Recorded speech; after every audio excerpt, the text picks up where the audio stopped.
In the course, we have focused on traits that are either dominant or recessive. Now we're going to focus on traits that are outside of that realm, that they're not necessarily just dominant or recessive, and we also call this non-Mendelian genetics. First, we're going to talk about codominant genes, and this is when both genes are dominant, so the presence of both alleles, you'll see, will be fully expressed.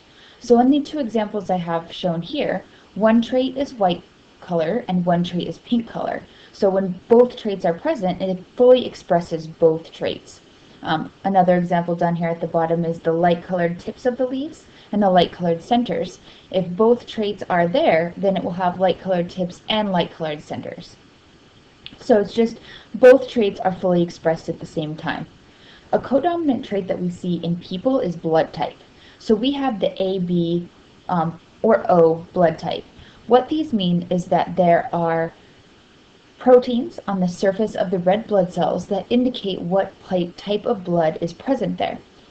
If you have A type blood, then you have A proteins on the outside of your cells, and you have antibodies against the B. If you have B type blood, then you have B proteins on the outside of your blood cells and antibodies against A. These are things that recognize foreign objects in the blood so that your white blood cells can get rid of them. If you have type AB, you have both types of proteins on the outside of the cell and neither type of antibody. And if you have type O, then you don't have any proteins on the outside of your blood cells and you have both A and B antibodies. So what this means is that A and B are both fully expressed in the codominant phenotype, and that means that this type O person has no proteins on the outside, so they can donate blood to any of these here, because these antibodies are not going to fight against cells that don't have any of those proteins on the outside. So if you are an A-type blood person, you can receive a blood donation from type A or from type O. If you are type B, you can receive type B blood or type O. If you're type AB, you can receive type AB blood, but you can also receive type B blood because you don't have any of those antibodies, or you can receive type A or type B or AB or O. This is also called a universal recipient. Type O blood can only receive other type O blood because it has the antibodies for A and B proteins. So type O blood is the universal donor. It can donate to any of these, but it can only receive other O type blood. If you were to give someone blood that is not compatible with their blood type, then the white blood cells in your blood would attack it as an invader and end up using a lot of energy to kill those blood cells, and ultimately you would die if you were given the wrong blood type at the hospital or something. So here, an example of blood type, we can use different genotypes to represent those. Type A blood can either be A, heterozygous, here, or A, homozygous. So it has two genes for the A blood type, or it has one recessive O and one dominant A. AB blood only has one genotype, and that is one dominant A and one dominant B. B type can have two genotypes. It can be big B, a homozygous B, or it can be heterozygous B. O can only be one type. It has to be both recessive in order to have O-type blood. So we can do an example of what a cross between two parents would look like. So if you have one parent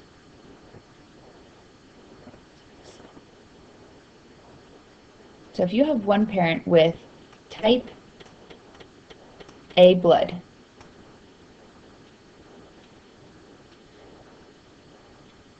but that person is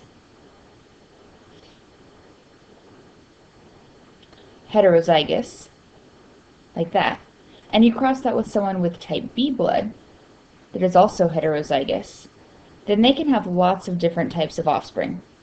They can have offspring that is AB, okay, because they get one A from the mother and A from the father, B from father, sorry. The offspring can be B type, because they be heterozygous there. The offspring could be A type, which is heterozygous there, or their offspring can be O. Okay. So those are all the possibilities with blood type crossing two heterozygous parents like that. Okay. So that's codominance. Incomplete dominance is often confused with codominance because incomplete dominance is where neither gene is dominant and you get a third blended phenotype. So this is when we have two parents that are two different traits, like this red flower and white flower, and when you cross those two, you get a heterozygous that is a third blended phenotype. So we get pink flowers as the heterozygous.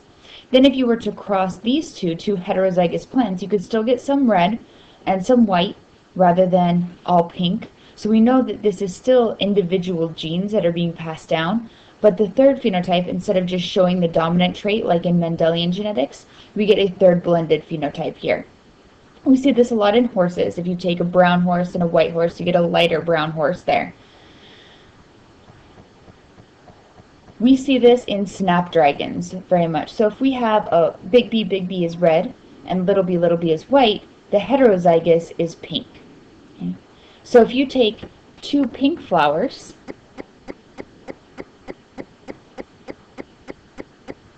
so that's the heterozygous trait for pink, and you cross those, then 1/4 of your plants are going to be red, half would be expected to be pink, and another 1/4 of them would be expected to be white. So this would be the red, this would be pink, and this is white. Okay. So now, just to check your understanding, to make sure that you know the difference between these two because they're often confused, please take a moment to describe the difference between incomplete dominance and codominance in your own words.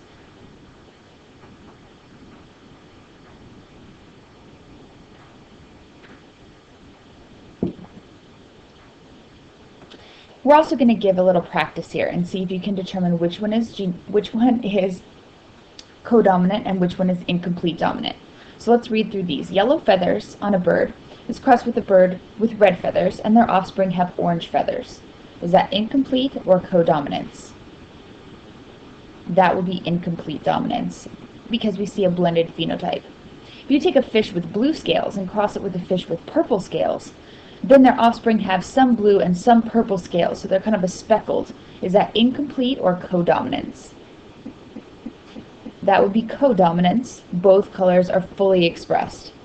Take a look at this picture here with these chickens. If we have a white chicken crossed with a black chicken and we get a speckled chicken, is that codominance or incomplete dominance? This example would be codominance. The speckled look comes from having some black feathers and some white feathers, giving it that speckled color. And if you were to take cauliflower and broccoli and mix it to get this here, is that codominance or incomplete dominance? That would be incomplete dominance. We get a third phenotype, which is a blend between these two parents. Okay? Make sure you're able to tell the difference between those two things. And we're going to go ahead and move on to polygenic traits. A polygenic trait is a trait that is controlled by more than one gene. Very few traits in the human characteristics are actually just one single gene at a time. We have some, but there's not many. Most of them are controlled by a multiple set of genes. For example, eye color has 3 different genes that control it. Anytime you see something that is kind of a range of colors, like eye color and hair color and skin tone, it's probably a polygenic trait that has multiple traits determining how that is going to be expressed. Multiple genes determining how that trait will be expressed. Okay. Moving on to another type of trait, we call these block traits or epistasis. And this is where an outside gene controls another gene. So it's not that the outside gene is dominant because it's not the same gene. It just overrides whatever the original gene was. And an example of this is heterochromia iridium, or having 2 different colored eyes. And this is a pretty common thing to see in both people and in various different animals. Huskies have this a lot, and white cats, you can get, as you can see here, have very different eye colors.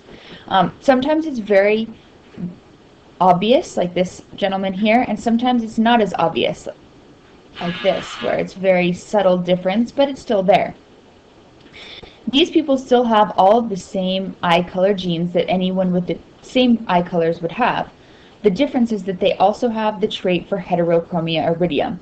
They don't have two different eye color genes that are one's being expressed in this eye and one's being expressed in this eye. Remember, eye color is polygenic. It has multiple traits that code for it. But they also have the heterochromia iridium gene that overrides that eye color genes and makes it so that the eyes are two different colors. Another blocked trait is albinism. And in albinism, a person or an animal with albinism still has all of the same coloration genes as anyone else in their family, but they also have the trait of albinism, which overrides those other coloration genes. And albinism can be seen in all different ethnic groups. You don't have to be Caucasian in order to be albino, but you can see that some of them have more or less permanence, like this. She still has some coloration. She has the dark eyes. She's also wearing makeup, which makes it a little bit more less obvious. But as you can see, there's many different ethnic groups that have this.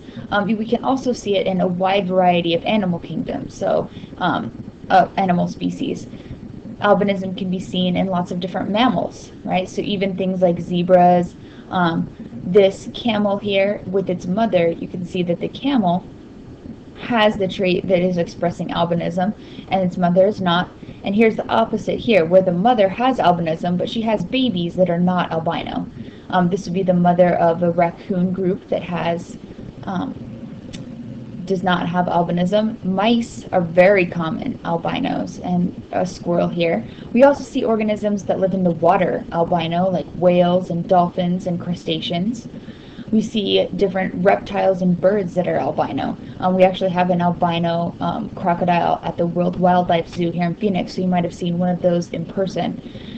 But a wide variety of animals can be albino, as well as any ethnicity of people. So those are blocked traits, also called epistasis. And the final trait that we're going to talk about, or the final inheritance pattern, is sex-linked traits. And these are traits that are found on the X chromosome. So some traits are carried on these chromosomes, not very many. Women have two X's, right? And men have an X and a Y chromosome. The X and the Y chromosome are what determine our gender. So if a trait that is not gender related is carried on the X chromosome, then women have two of them and men only have one. So examples of these traits are hemophilia, that's a really famous example, and muscular dystrophy. Another good example is color blindness. Red-green color blindness is a recessive trait and it's carried on the X chromosome. So that means that men have this trait much more frequently than women. Now that might sound counterintuitive because if women have two of them, you'd think they'd be more likely to get it, except for the fact that it's recessive, so women have the option of being heterozygous where men do not.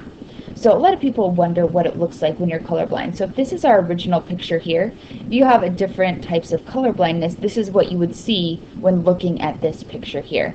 So this is a color blindness test. You might have had that in elementary school, or remember back to an eye doctor appointment where you had to look at some of these to determine if you were colorblind.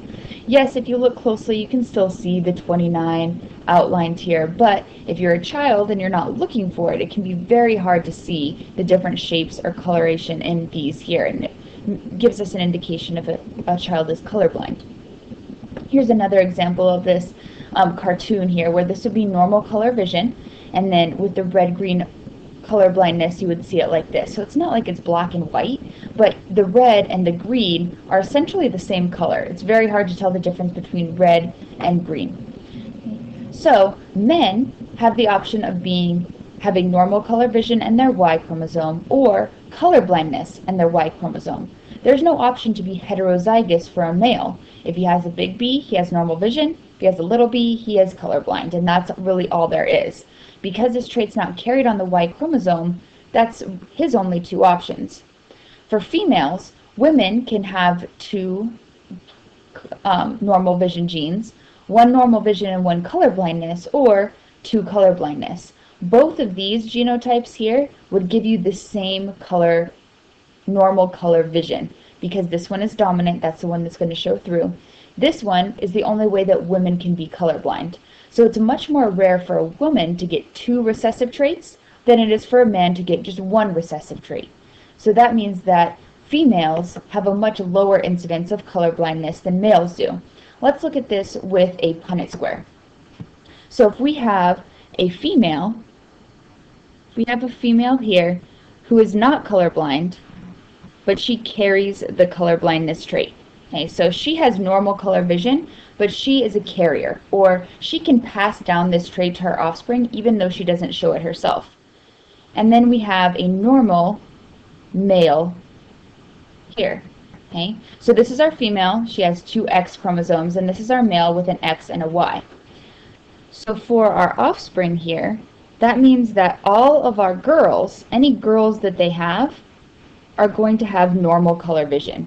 They'll either be homozygous normal colored or carriers for color blindness, but all of their girls will have normal vision.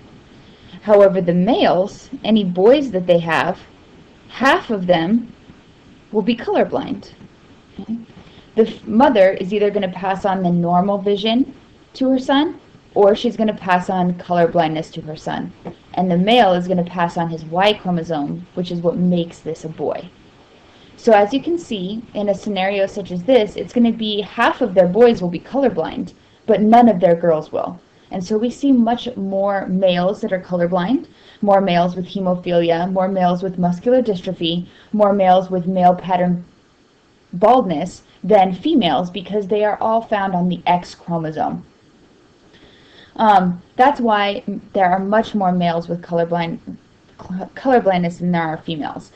Calico coloration is another one that's found on the X chromosome. There is either orange coloring or black coloring, so really only female cats are calico unless they have some type of genetic disorder in which they have two X's and a Y. That's the only way you can get a male calico cat. So those are the